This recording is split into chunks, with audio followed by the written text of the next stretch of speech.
কলার খোসাটা খেতে পারতো না, তাই না? রাজভোগ ছেড়ে কলার খোসা গ্রহণ করেছিল, কেন না সে ভক্তি ভরে দিয়েছিল। আর ভক্তি ভরে যদি ভগবানকে আপনি অল্প তুলসী পত্র আর গঙ্গা জল দিয়েও দেন, তাও ভগবান আমার গ্রহণ করে, কারণ ভক্তি যার ভগবান তার। আর যেই না এঠো কুলটা খাচ্ছে, পাশে দাঁড়িয়েছিল লক্ষণ।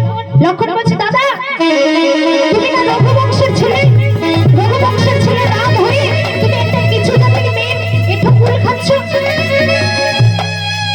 যেই না বলেছে, রামচন্দ্র বলছে, লক্ষণ তুই আমার ভাই হয়ে তুই আমাকে চিনতে পারলি না? ওরে মুচি হয়ে সুচি হয় যদি কৃষ্ণ ভজে, আর সুচি হয়ে মুচি হয় যদি কৃষ্ণ ভজে। জানি আমি কি করব, তুই তোর ভক্তিটা দেখলি না? বাবা লক্ষণ কি করেছে, সেই কুলটাকে ছুঁড়ে ফেলে দিয়েছে। আর সেই কুলটা গিয়ে পৌঁছেছে কোথায় না, ওই হিমালয় পর্বতে। হিমালয় পর্বতে ছোট্ট একটা পর্বত আছে বাবা, সেই গন্ধমাদক পর্বতে গিয়ে পৌঁছেছে সেই কুলটা। আর এইদিকে সবরই বলছে, শোনো তুমি ভক্ত আর ভগবানের মধ্যে ছেদ দিয়ে দিলে। তুমি আমি নিচু জাতের মেয়ে বলে, আমি চণ্ডালিনীর মেয়ে বলে আমি কি আমার প্রভুকে সেবা দিতে পারি না? তুমি আমার সেবা থেকে বঞ্চিত করে দিলে।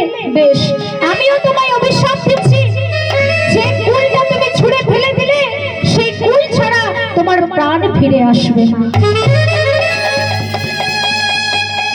আর মা সেই কুলটা কোন দিন কাজে লাগলো? যেদিন রাম রাবণের যুদ্ধ হচ্ছিল।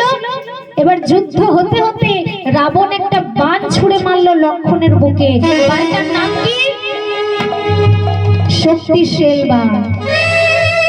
আর শক্তিশাল বাণে পড়ে গেল লক্ষণ অচৈতন্য হয়ে। যখন লক্ষণ অচৈতন্য হয়ে পড়ে গেল, রামচন্দ্র, মা সীতা, হনুমান সকলে চিন্তায় পড়ে গেল, কি হবে, কেমন ভাবে প্রাণ বাঁচাবে। রামচন্দ্র মনে মনে ভাবছে,